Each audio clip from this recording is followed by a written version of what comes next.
Blog Talk Radio. Jimmy Adams is like all the rest of them, but obviously filled with bully and sarcasm.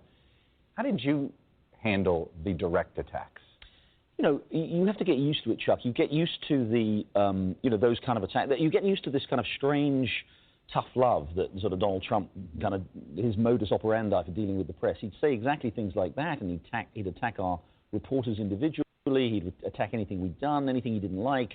And then at the same time, you also know how much he actually reads the newspaper or watches TV. It was interesting. There was a leaked memo where you went to the newsroom and you said, re-emphasizing, everybody's got to be fair to him. Were you concerned that the personal attacks were going to make some of your reporters react? They're human. We're all human beings. And when you personally get attacked, it's hard to sort of set that aside. Were you concerned about that? I was concerned about that. Look, I think it's certainly true that Donald Trump is has been a different kind of candidate, presumably will be a different kind of president. He operates outside the mainstream. He says things that are challengeable, to put it mildly, that are questionable. And I think a lot of reporters feel that somehow feel very much that they are part of that they're in the contest, really, and that it's their job to take him on. And of course, it's reporters' job to take everybody on in the sense to provide, to test everything that a politician says against the truth. But I was concerned, and it was things, Chuck, things like Twitter. I mean, a lot of our reporters, your reporters too, your colleagues, tweet the whole time. Social media has become such an important part of it, and they would go beyond the reporting of a story. It became like a bar conversation. Yeah. They'd offer their commentary on a story on Twitter, and I was concerned. Look, I don't.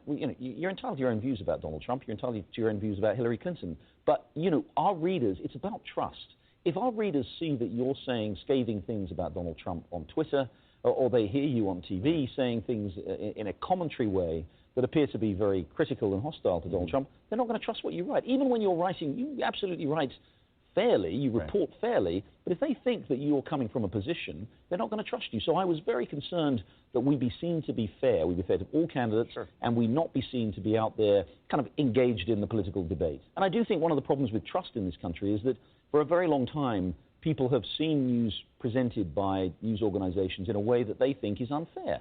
It's no accident. There's the old joke about Fox News when Rupert Murdoch and Roger Ailes started Fox News 20 years ago, that they said, they were catering for a niche audience, and it turns out the niche is 50%, right?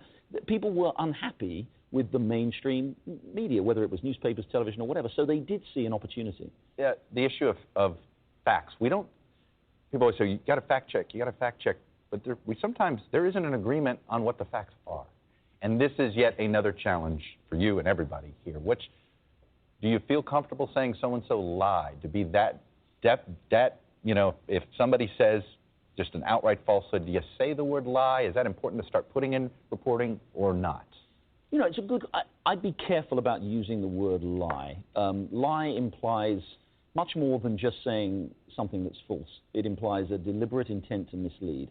I think it's perfectly, when Donald Trump says thousands of people were on the rooftops of New Jersey on 9/11 celebrating, thousands of Muslims were there celebrating, I think it's right to investigate that claim, to report what we found, which is that nobody found any evidence of that whatsoever, and to say that. I think it's then up to the reader to make up their own mind, to say, this is what Donald Trump says, this is what a reliable, trustworthy news organization reports, and you know what? I don't think that's true. I think if you start ascribing a moral intent, as it were, to someone by saying that they've lied, I think you run the risk that you look like you're not being objective. And I think, and I do think also it applies.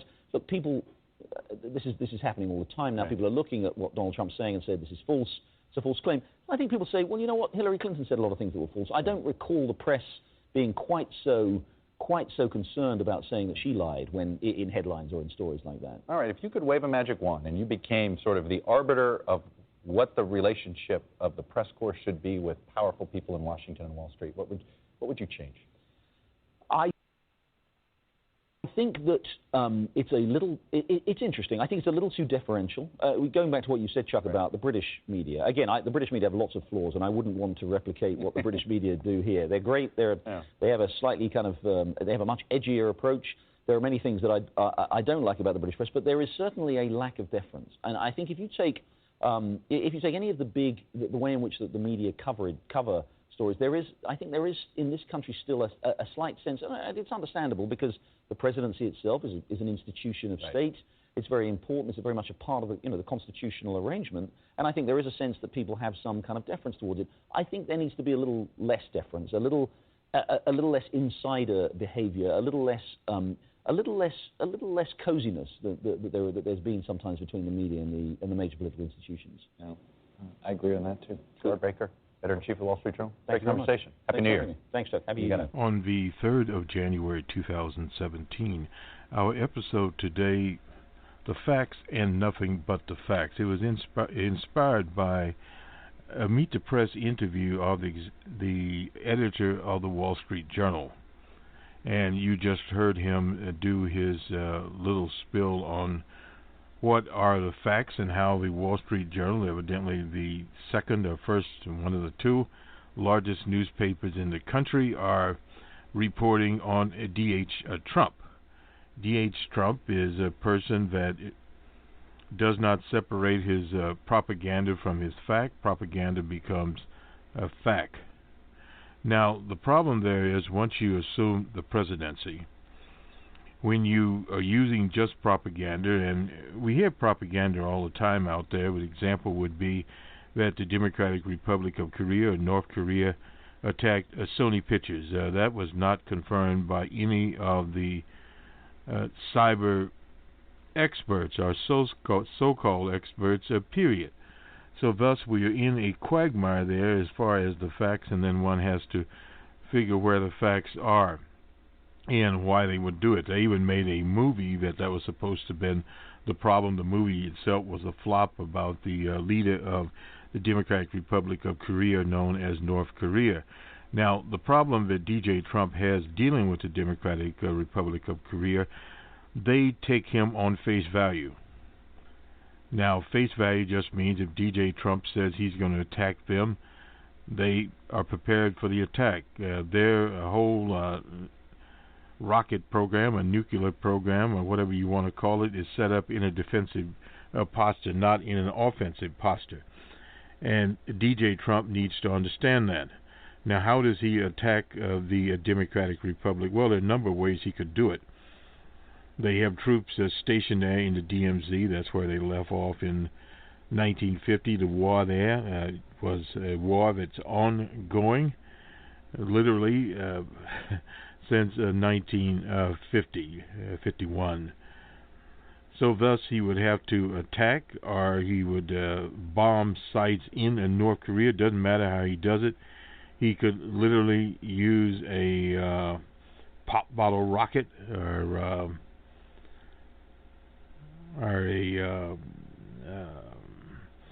some type of handheld device. Not certain what we'll call this, but any type of offensive device, launch type vehicle that he could use there, whether it's a drone attack or whatever it is, it's an attack on the sovereignty of the Democratic Republic of Korea, and they would respond. Now, how much they would respond would depend on the devastation. Now, if he uses nuclear weapons, the blowback from the nuclear weapons, because DJ Trump doesn't evidently surround his operation with many people that are science-minded or climate-minded, etc. But if he just goes to the most recent episode, Chernobyl, it is a situation that the Republic of Korea would be in basically the same boat. Their air, their water would be polluted for many weeks, months, and perhaps years. Their soul would be in distress, etc. So in other words, that was what he would have cost based upon the facts that he puts out. This idea of just talking loud and boasting is over, because they don't deal in that type of commodity, and DJ Trump needs to understand that. Now, as far as sanctions, well, sanctions is just economic violence. They've tried it before and tried again. The player in there is China, and if China goes along, they went along with some, but it's how far China will go. And basically, that is about the limit they will go. So in other words, he has a situation that is stalemate, and no amount of military posturing or attacking with drones, aircrafts, rockets, whatever he attacks with, they will respond.